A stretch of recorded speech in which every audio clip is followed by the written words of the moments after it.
Good afternoon, everyone. Thank you for joining the New South Wales Youth Week polling results webinar.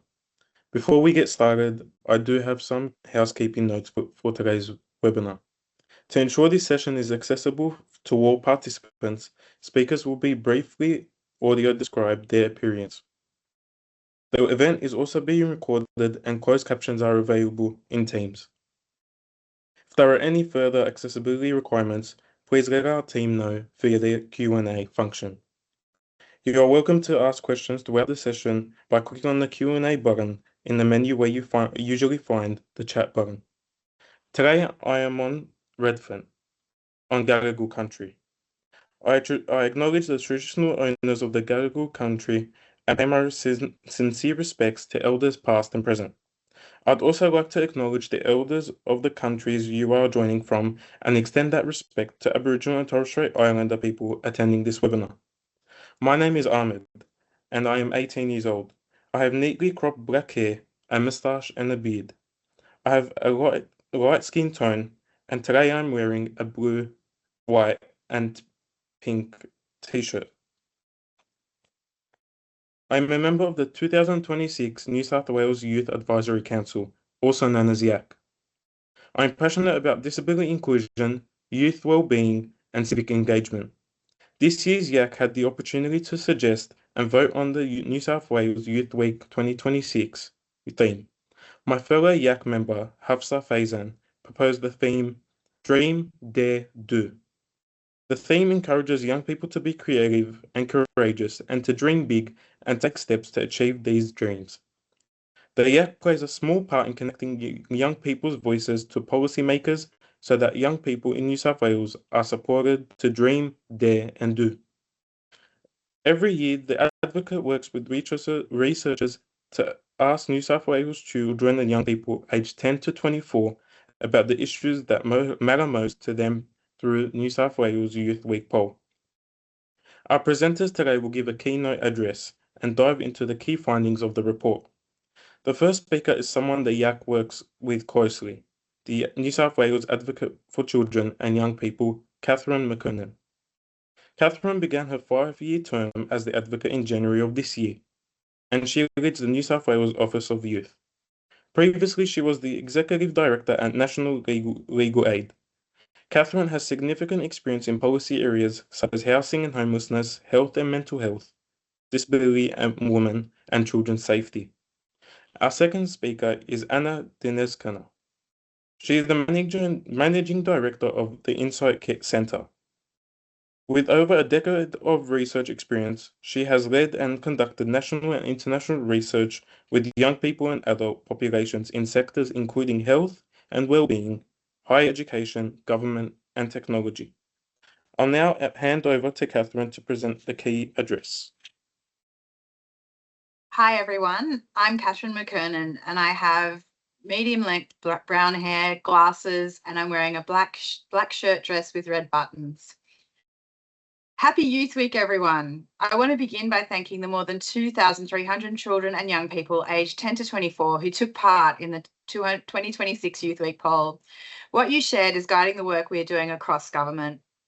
The poll was commissioned by the New South Wales Office for Youth to capture what life is really like for young people across the state. As the advocate for children and young people, I lead this office, which was established to ensure children and young people are at the centre of government decision making. The Office for Youth is committed to improving the way government interacts with children and young people, ensuring they have real opportunities to participate in designing the policies that shape their lives now and into the future. Importantly, this is the first year the Youth Week poll has been published in full, reflecting our commitment to transparency and to amplifying young people's voices across government and the sector. So, how are young people doing in 2026? And I just want to highlight that this poll was undertaken in January and there has been a lot happening across the globe in that time, since that time. But nonetheless, what we heard is the big picture is a positive one. In 2026, children and young people in New South Wales are doing well. 4 in 5 young people told us they feel happy with their life. More than 3 in 5 agree that the New South Wales government listens to people their age and considers their views when making decisions. This shows that we are on the right track and it is a testament to the work being done across government and the sector to embed young people's voices in decision making and advocacy. I'd like to thank all the departments, councils and organisations who have all contributed to this by running youth advisory groups and councils, engaging in meaningful consultation and reflecting youth voice in your work. That said, young people were very clear about where further action is needed. Mental health and wellbeing is a top issue across all age groups. The cost of mental health services and supports remains a major barrier, particularly for young people with mental health conditions and those facing disadvantage. Cost of living continues to be a major concern for young people aged 13 to 24, particularly when it comes to accessing housing, employment, and essential services. Social media is a particular concern for younger children, and education consistently ranks among the top issues for all ages. These findings are directly shaping our work, and I encourage you to consider them in shaping yours. My office is currently developing a strategic plan for children and young people in New South Wales, a whole of government plan that will set out how agencies in the sector can work together to improve outcomes and everyday experiences of children and young people. This poll has informed both the priorities and the consultation approach for this plan. And our consultation plan paper will be released this Thursday, 16th of April. And we want to hear from young people, government and the sector. So please look out for news about this. While outcomes are improving overall, the poll shows that not all young people benefit equally. Young people who are LGBTQIA+, culturally and linguistically diverse, Aboriginal and Torres Strait Islander, girls and young women, and young people with disability or diverse health experiences face greater barriers to accessing and affording support. Bullying and discrimination also continue to have a significant impact. Around 1 in 3 young people experienced bullying or discrimination in the past year, with much higher rates for LGBTQIA+ young people, Aboriginal and Torres Strait Islander children and young people living with disability or health impacts. Girls and young women report facing gender-based discrimination. These inequities highlight the critical role of government, not just in providing services, but ensuring those services are accessible, affordable, and inclusive, especially for the young people who need them the most. Youth Week polling has also provided an early look at the impacts of the social media delay. While impacts vary, more young people reported improved wellbeing than harm, but many are still using restricted social platforms or shifting elsewhere. We acknowledge the importance of the regulations and reforms the eSafety Commissioner has implemented to strengthen protections in this space. As young people continue to engage online, we must ensure that the platforms and tools that they are using are safe, well-regulated and age-appropriate, and are accompanied by education that supports online safety. As young people's access to digital spaces is changing, we must also strengthen real-world opportunities for connection and belonging, particularly for those most affected. We also asked about AI, and almost 3/4 of young people have used generative AI in the past year, mainly for study and homework, with around 1/4 also using it to chat or seek personal or mental health advice. Young people are the leaders in adapting to the use of these technologies, but it is government's responsibility to ensure the tools they are using are safe, appropriate, and trustworthy. At the same time, exposure to gambling advertising remains widespread and starts young. 3/4 of young people see gambling ads weekly, with even higher exposure for regional young people. We welcome the Australian Government's recent announcement of gambling advertising reforms as a positive step. But given the high levels of exposure reported by young people, the poll makes clear that more needs to be done to protect children and young people from harm. So what this poll shows us is that young people are resilient, reflective, and deeply engaged with the world around them.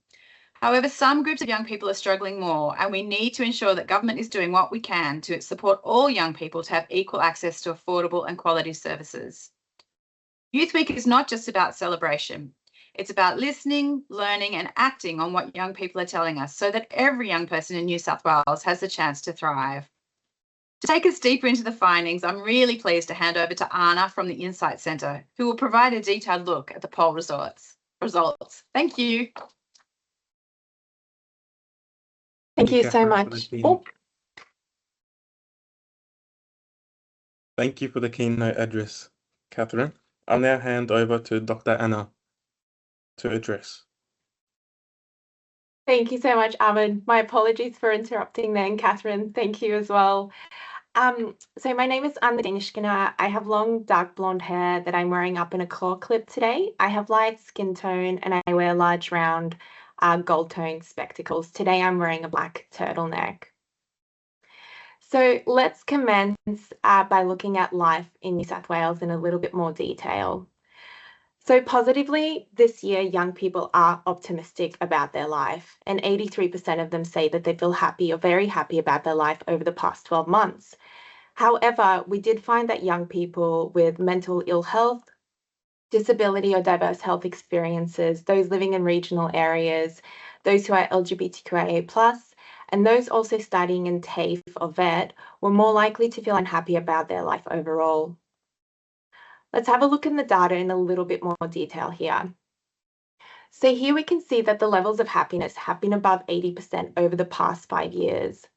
This year, however, we do see a 5 percentage point decrease in overall happiness compared to last year, while we're also seeing a larger proportion of young people saying that they're very happy compared to the previous years. So we also see an increase in young people saying that they are unhappy about their life. What this is showing us is that we are seeing a growth of those extremes of the scale, with broader contentment somewhere in the middle starting to shrink. And as Catherine mentioned before, this data for this year was collected in January, so seasonality does affect this, but we are seeing a very similar pattern over the past 5 years overall. So let's look at the other key life New South Wales factors that may explain some of the reasons for that happiness. So positively, sense of belonging is strong, with most young people feeling belonging across social, family, and community settings. Sense of belonging is overall the strongest in the home and with family and with friends. And this is true regardless of age and metro or regional location.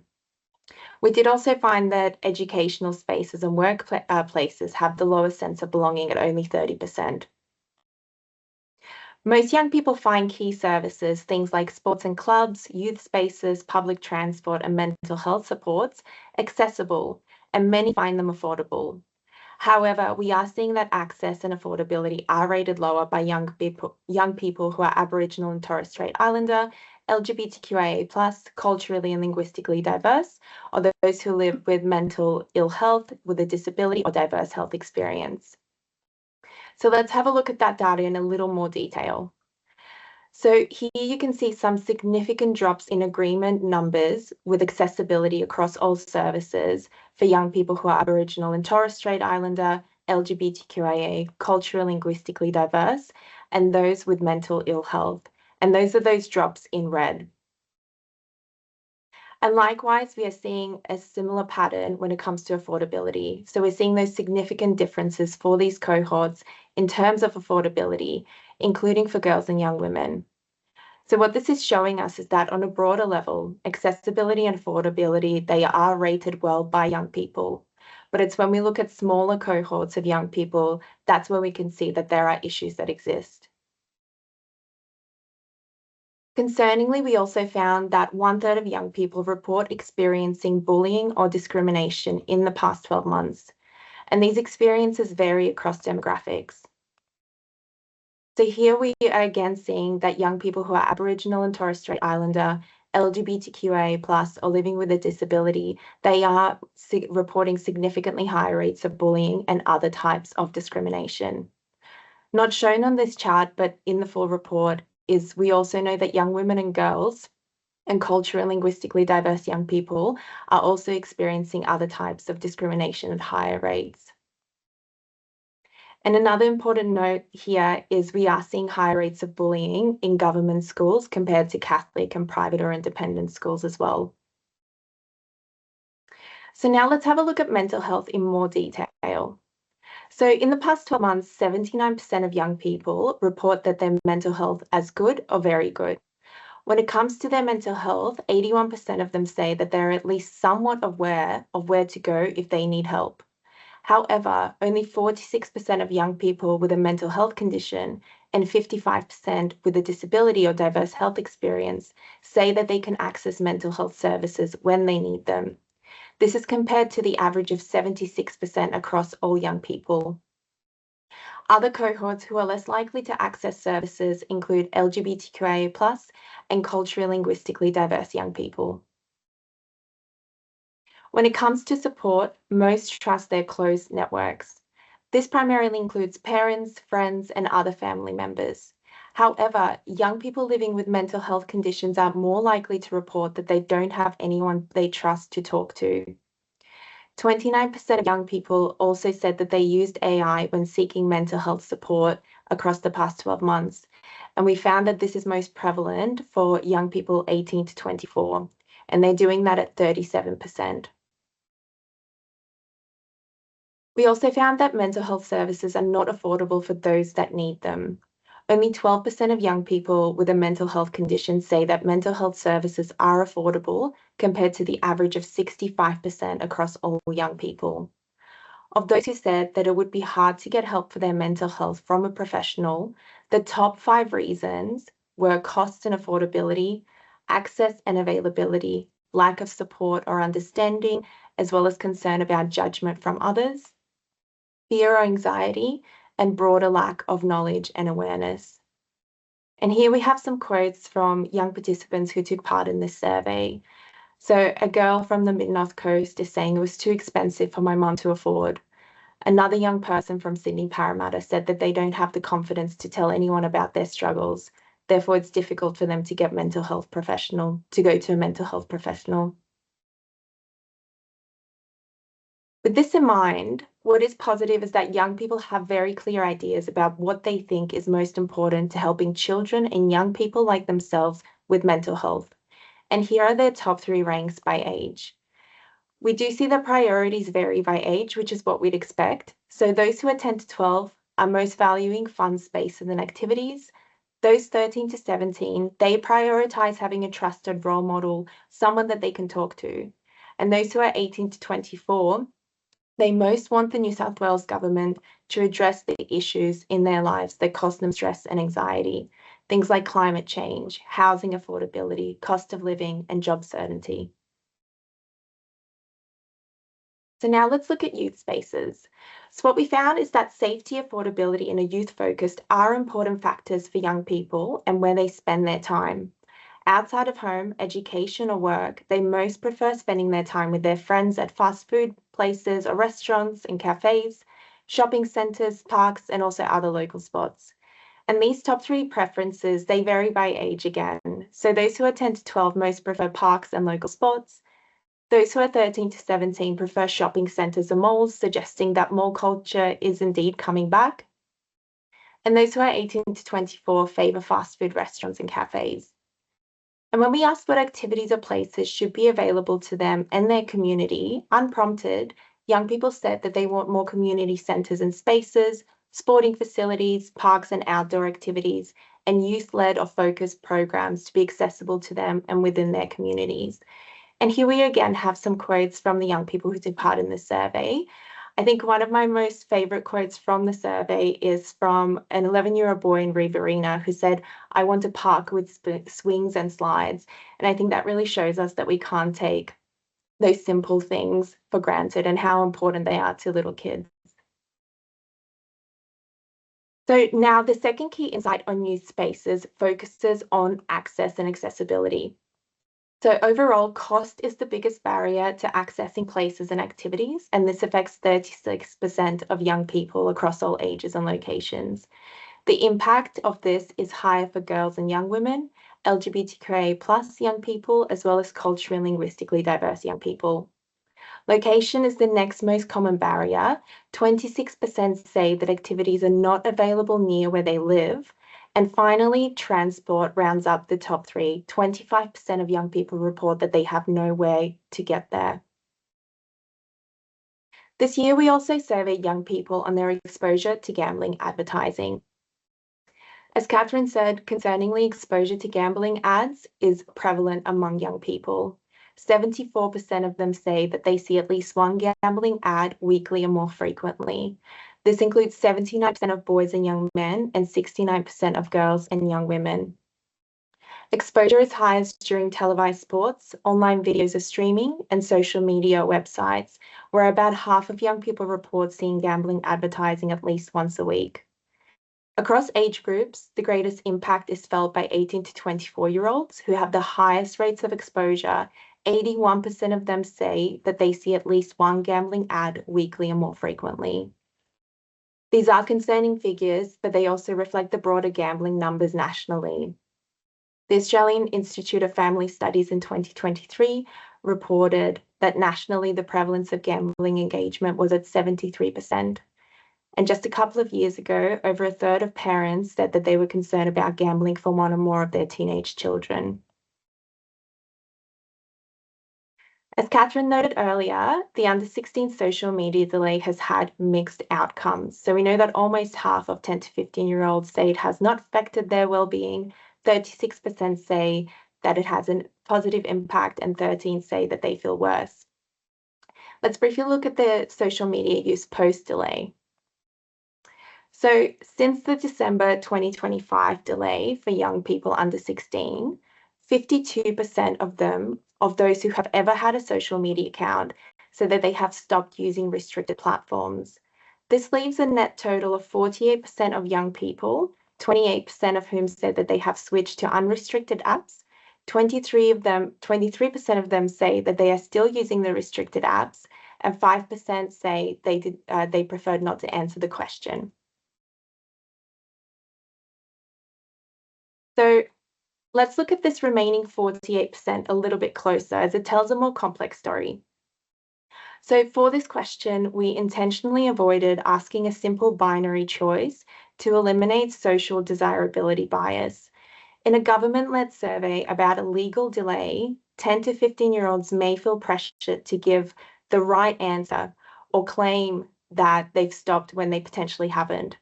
So by providing a third option, so the migration to other apps, we created what we're calling a low pressure middle ground. This really allowed us to capture honest behavior. So young people who weren't ready to or didn't want to admit breaking the rules could still tell us if they are now using other apps. And this also helps explain why only 5% of young people chose not to answer this question at all. So our deeper analysis shows that switching to new apps often does coincide with staying on old ones. Of the 28% who claim to have switched, only 9% of them confirmed that they actually stopped using the restricted platforms, meaning that moving to new platforms doesn't always mean leaving the old ones behind. And because we gave them that migration option, we can be much more confident that the 52% who say that they stopped are being honest rather than just telling us what they think we might want to hear. And now let's have a look at generative AI. So the use is extremely widespread, and 71% of young people have said that they've used it in the past 12 months. Among users, 3 in 5 are using Gen AI tools at least a few times a week, and overall use is highest for those who are 18 to 24. Around a quarter use it for conversation and personal advice and mental health information.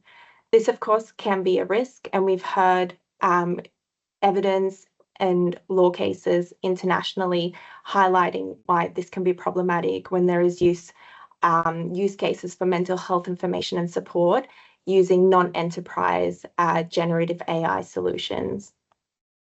Compared to the general population, Aboriginal and Torres Strait Islander young people are less likely to have used generative AI overall at 53%. So there is some disparity with that technological access. Across all ages and locations, Gen AI is mainly used for study and homework help. Interestingly, young people in public or government schools are most likely to use Gen AI to study or help with homework. So that's 57% of them say that they use it in this way, compared to 44% in Catholic schools. So positive impacts of Gen AI include education and learning support, time management, and creativity. Though concerns do remain, and these really focus on over-reliance on these tools. For some, concerns also include potential impacts on jobs, employment, and the environment. And here we have some quotes from some of the participants in the study. So one young man from North Sydney says, the use of AI resulted in their increased dependence on the technology. A young girl from Sydney Blacktown says that it provides suggestions for study techniques that increase productivity. And a young boy from Riverina says that it helps in generating art and creative ideas for them. So to finish up, I wanted to show you young people's views and priorities for the New South Wales government. So positively, most young people agree or strongly agree that the New South Wales government listens to people their age and considers their views when making decisions. These perceptions of government responsiveness are consistent with 2024 and are 14 percentage points higher than in 2023. This is a really good result and a really good news story. And it's really showing how important this type of research and engagement is to young people. And finally, we asked young people if they had any ideas or advice for the New South Wales government on how it could make their life better and the life for other children and young people in their communities. And these are the top 5 top of mind suggestions from young people. So overall, they want holistic support for overall well-being. So this includes mental health support and resources, cost of living support, and employment support. They also want more opportunities for youth engagement and participation. They want access to broader education and life skills. They want more youth-focused recreational activities, facilities, and spaces. And they want to see more safety and anti-bullying initiatives, including online safety and cyberbullying. Thank you so much.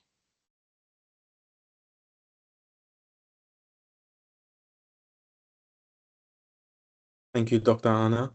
Now we will move to our Q&A session. And our first question is to Dr. Anna from Sophia, who's asking, how confident are you in the reliability of the findings across different regions and age groups? It's a really great question, Sophia. So we do have 2,308 young people who took part in this research. So when we sort of look at statistical reliability at a 95% confidence level, we have a margin of error of about, I think, lower than 3%, about 2.5%. This gives us significant reliability. When we cut the data into smaller and smaller segments, that confidence level and that margin of error, they do shift. So that confidence level and margin of error about the full population. But when we have subgroups that are above 100 people, that gives us confidence in good subgroup analysis. And what we were careful with in the report as well is that we only reported on significant data where we had more than 100 people within the subgroup itself. So we have good reliability for subgroup analysis.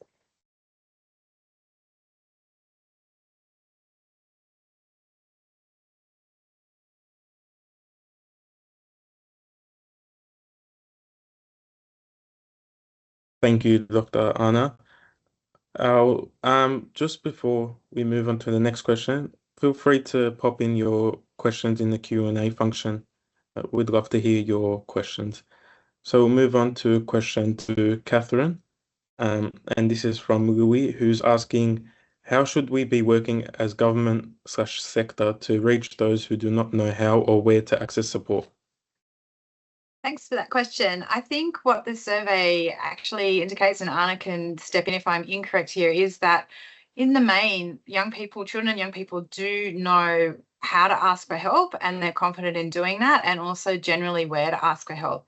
The issue that the survey shows, I think, is that when people do need help, that's when it's challenging in terms of accessing the services due to affordability and just access waiting list type issues. So I think what that shows is that the work that's being done at the moment to promote services that's being done by the sector and government in terms of promoting awareness of issues and where to seek help is going well. And I think that we should be continuing to do that. And of course, always continuing to adjust that and make sure that we are focusing on harder to reach groups. But yeah, continuing that. But then really what I think we need to look at is in terms of the next step, or when people need to access services, how do we make sure that we are making sure that services are accessible and affordable for those children and young people that really need them?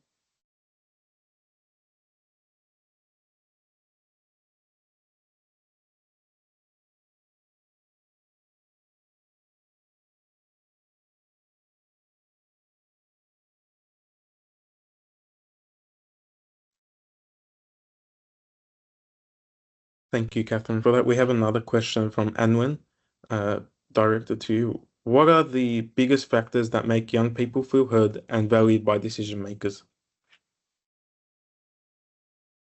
I'm not sure that Anna, can you help me out? I'm not sure that we asked that question specifically. I think we are. Yeah, you go. Yeah, Catherine, that's right. We didn't ask that question specifically. What we do know is that broadly, young people do feel heard by the New South Wales government. So we're seeing really high rates there. So the government is doing something very right. But in terms of sort of specifics about what they would say, what would be the actions from government, for example, or the actions from other service providers that make them feel heard. We didn't capture that in the survey, but that's a very good question. Yes. Yeah, and something to think about for next year's polling too. Yep. Absolutely. Thank you both for that. Our next question is from Elise Kane. Were there any trends or correlations between those young people who felt mental health was unaffordable and those young people using AI for mental health support? And that is to Catherine. Again, I think Sorry, Anna's going to. Anna, sorry. Yeah. Thank you so much. Yes, so there is a relationship, but it wasn't unique just to the young people who felt that mental health was unaffordable. So what we are seeing is that using AI for mental health is broad within the community of 10 to 24-year-olds overall.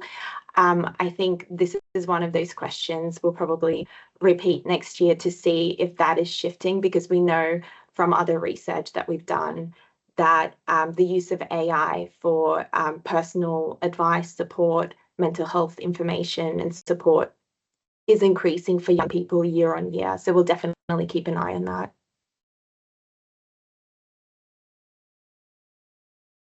Thank you for that again. The next question is to Catherine from Layla, who's asking how initiatives for bullying and cyberbullying in schools will be taken action for.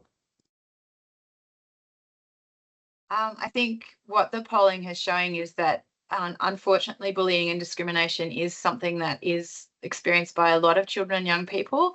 And as the presentation showed also, particularly, unfortunately, again, if you're LGBTQI, identify as LGBTQIA+, are Aboriginal and Torres Strait Islander or come from a culturally and linguistically diverse background, or are a girl or a young woman. So I think what the polling shows is that there does need to be continued and focused work in this space, and really being mindful of those groups that are particularly experiencing bullying and discrimination, and really making sure that we're all working together and working with children and young people to hear from them about how we should be delivering those programs and how we should be supporting them in the educational setting, to make sure that those findings change over the next couple of years, just so that we can see a reduction, or at least some acknowledgement that these issues are being addressed.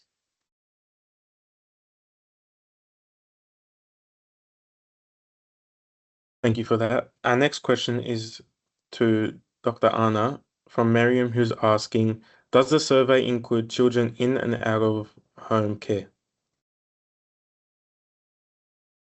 Thank you for that. Yes, our survey includes 6% of 6% of young people who say that they live with a guardian or a carer. So we do have a good representation of young people in out of home care.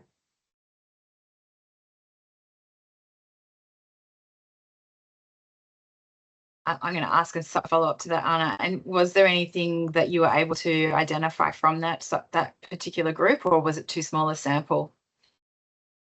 When we overall, they're not too small a sample. When we sort of looked at questions, because we had so many different attributes or so many Likert scales, when you cut those down, sometimes the number became too small. But we didn't see drastic differences between this group of young people compared to the general population.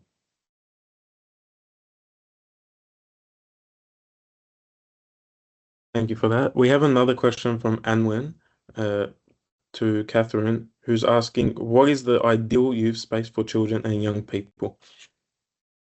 Again, I think the social media delay information that we received through the polling shows that that's a very difficult question to answer in terms of what an ideal youth space is. I think looking at the polling results, I think we need to be very aware that online space and in-person space are going to be the way in which children and young people engage with each other.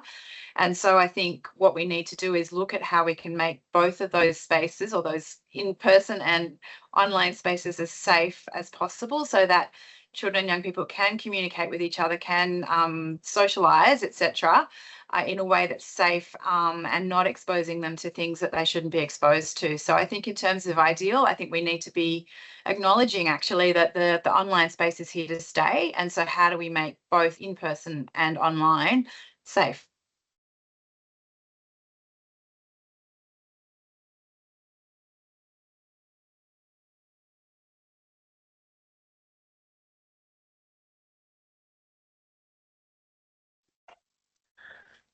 Catherine, we have another question from Sophia again. In your view, has the social media delay been a success? I mean, I think the social media delay, it's too early to say. I think it was only in place for a very short period of time when we did the polling. And I think, as Anna has presented and I've referred to too, it has had mixed results. So I think, and also over the last few months, there's been additional regulations brought in as well. So I think we really need to wait for the evaluation work that the eSafety Commission is actually undertaking to understand whether or not it has been a success. And I think, again, you need to be thinking about what success actually means in terms of that too. And I think what the polling shows is that safety has to be the paramount and primary focus for online use for children and young people. And so there's obviously going to need to be a range of policy levers put in place. And so we'll have to see, what that means for the social media delay. But I think what the polling is showing is that's one of a range of levers that might need to be put in place.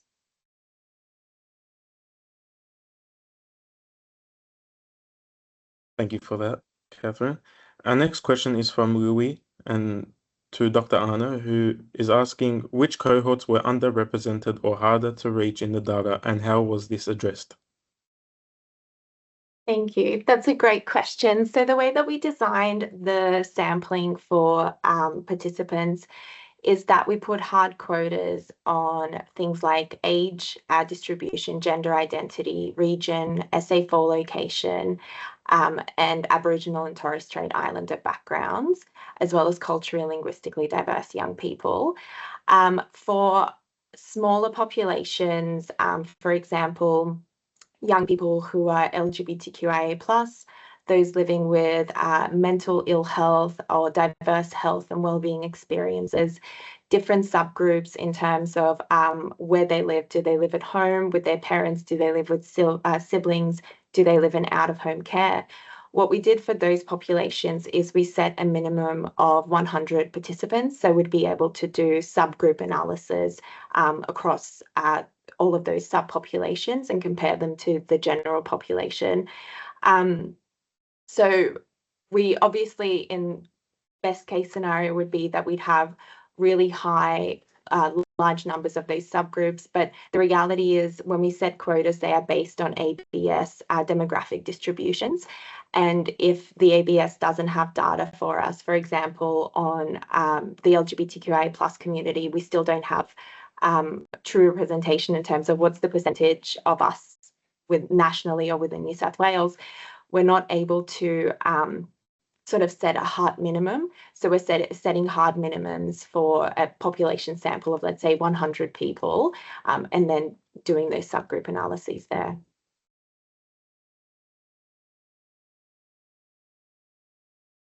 Thank you, Anna, for that. We have another question from you from Lara. Are you finding any significant differences in findings between metro and regional areas? Yes, we have found them, and there's actually quite a few. I think on most of the pages in the report, there will be a cut between metro and regional young people. So we saw some differences in their perceived accessibility of services, so youth spaces. Metro young people were less likely to say that they agree that they have access to these. They were still large numbers, but there was a difference there. Similarly, we saw a big difference in affordability. So young people in metro locations were less likely to say that things like sports clubs and activities, youth spaces, and public transport were more affordable to them. In terms of bullying and discrimination, we also saw some differences in racial discrimination. So again, young people in metro areas were more likely to say that they've experienced racial discrimination over the past 12 months compared to regional young people. And mental health as well. So we found that mental health is rated slightly higher, but significantly higher by young people living in metro locations compared to regional locations. But there are so many differences. I won't take you through them all today, but yeah, within the report, please do have a look. There's some significant differences throughout.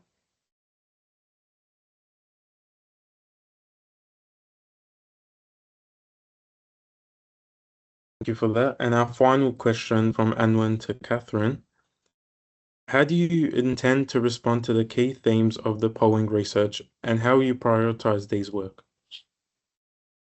Yeah, thank you. That's a really great question. So as mentioned, we're in the process, the Office for Youth is in the process of developing a strategic plan for children and young people in New South Wales, and the polling will be used to really inform what the priorities of that plan need to be. And so we have used that polling to develop a consultation paper that we are launching on the 16th of April, so please look out for it. And so what that is basically putting together is what we've heard from children and young people in terms of what they think the priorities are, what government is currently doing in a range of areas, and then looking at the research and data in terms of what the gaps might be as well. And so the paper is really aiming to check that the priorities we've identified are in fact priorities we should be looking at, asking for any additional ones or things that we might not have heard and we should be looking at, and then looking at solutions. So really we're wanting to ask children and young people, the sector, government agencies, everyone, what do they think some of the actions and solutions should be in terms of addressing the issues that children and young people have prioritised. Thank you so much, Catherine, for that. We will now close this webinar. Thank you to Catherine and Anna, and thank you to everyone attending today's webinar. The recording will be available via email for everyone who registered. Please follow the New South Wales Office for Youth on LinkedIn, Instagram, Facebook, and TikTok, and subscribe to our newsletter by heading to officeforyouth.nsw.gov.au /subscribe. Thank you.